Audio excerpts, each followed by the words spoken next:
Eta pizkundean baserria da protagonista, baserria da babestu behar dana. Baina 60ko hamarkadan justu kontrakoa da, hiria da. Hiriak dauka protagonismoa eta gaina gazteek. Gu gira Euskadiko gaztedi berria. Hori zan lema bat. Orduan, noski, gaztea zinan eta zertan nahi zinan, zaharrak bezala dantzan. Baina konturatzen zinala, ni behintzat argian sartu nitzanean esan nuna, ez.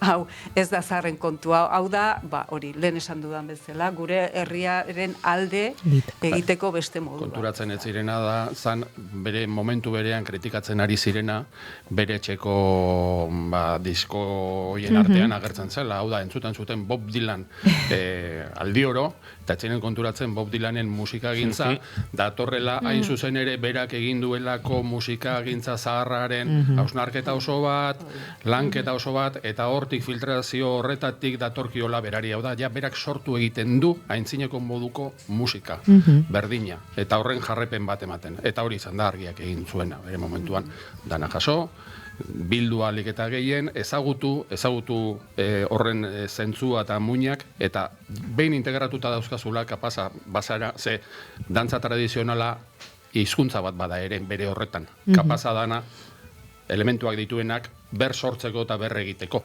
Eta orduan berregite eta bersortze horretan, hortan egonda gero argia. Iraultza batzutan dia ohartu gabe gertatzen dira, eta bat-batean zergatik gertatu zen hori.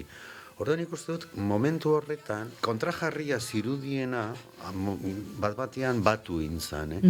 Eta esango nukenik garai horietan, sensibilidade berria hartu genuen Euskal Herrian. Errepeatu ginen, zeintzu ginen, eta ze albideak genituen eta ze bideak jorratzeko.